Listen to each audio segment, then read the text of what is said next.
Welcome to Fat Over 40. My name's Miles, and in this episode we've got a special guest for you. We've got Tom. He's back from LiftOff CrossFit and he's going to talk to you all about testosterone. Now, if you're new to the channel, please subscribe. There's a new film every single Friday, and if you like what you hear, then give us a fat thumbs up. But more importantly, comment down below. Let me know what you think.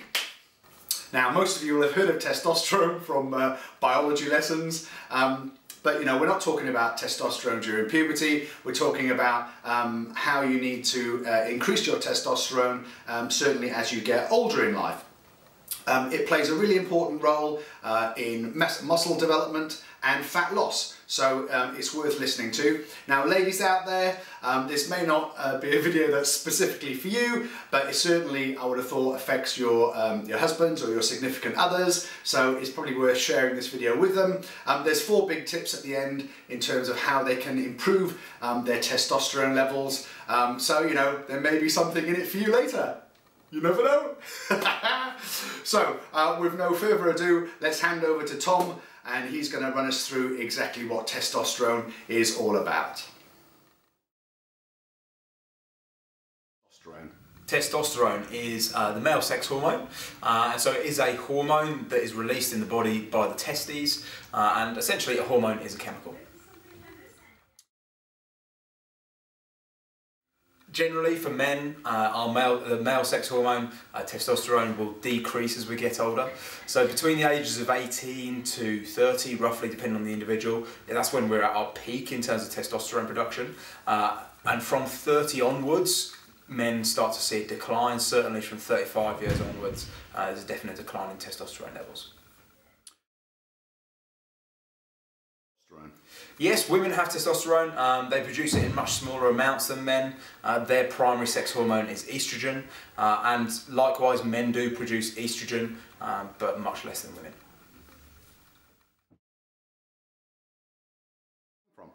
Testosterone is actually produced in the testes in males, but the signal to produce that testosterone is actually sent from the pituitary gland in the brain.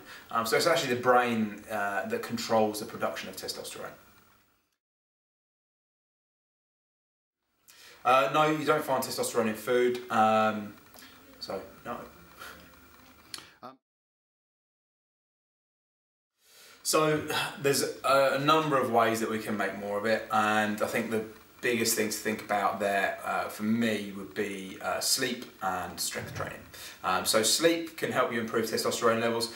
Most of us aren't sleeping enough, and I think the demands of sort of 21st century life lead to people going to bed too late and getting up too early. So that people are getting under 6 hours of sleep quite often. That sleep is broken because of high stress levels and various other lifestyle factors. And I think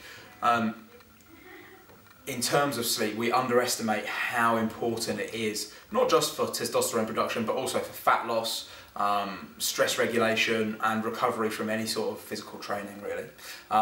Secondly, I would say doing some sort of strength training is really important in the production of testosterone, mainly focusing around compound movements, which has been shown to release growth hormone and testosterone, which in turn is going to help you to build muscle and lose body fat. So some examples would be squats, snatches, deadlifts, bench press, strict press, weighted pull-ups, strict pull-ups, anything where we're using more than one joint and large muscle groups. So if we think about some isolation movements and some compound movements. Isolation movement, an example would be the bicep curl, and a bicep curl we use one joint, the elbow, and we use the biceps. And the systemic effect of that is going to be much, much lower than, for example, a back squat where we're using our knees and our hips, so 2 major joints in the body, and we're using almost every muscle in the body. We're using our quads, hamstrings, glutes, our calves to a certain extent, our midline, so when I say midline, our abs and our lower back, and these are all very, very big muscle groups. So the effect of those muscle groups being stimulated by a heavy load, so back squatting with weights on the bar, that's going to lead to an increase in growth hormone and testosterone. Cool. I think I've picked out 4 main tips. The first would be to get more sleep. And some protocols around that would be trying to get into bed before 10 o'clock at night, because the hours between 10 o'clock and 2 o'clock have been shown to be our most important in terms of recovery.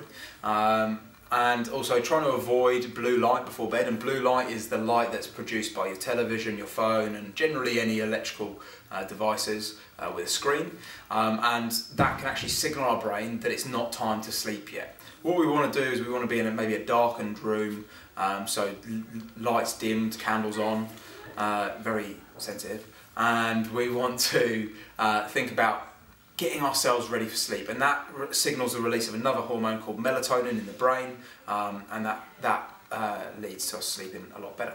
And we want to think about the quality of our sleep, so there's no use sleeping for 8 hours if you're waking up every hour because you're so stressed out. And so that leads nicely into the next tip, which would be dealing with high stress levels. So stress releases the hormone cortisol, which is important to have in the body, but not too much of it. We don't want too much of it. And if we have too much cortisol, it's going to affect our ability to produce testosterone. So we want to think about having some active strategies to try and reduce the amount of cortisol in our body. And if we think about this simply, cortisol is our fight or flight hormone.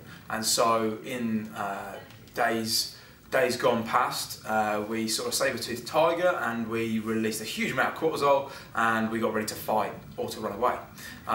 Nowadays we actually have stress responses all the time. So you've got a deadline at work, you've got a nagging wife or husband, you've got kids screaming in the middle of Tesco's, you've got training, you've got the pressure to lose body fat, you've got the pressure to put on muscle, and all of these things release cortisol in the body, and so we have a constant fight or flight mechanism in the body, and that can lead to heightened levels of cortisol, which is going to affect potentially our testosterone.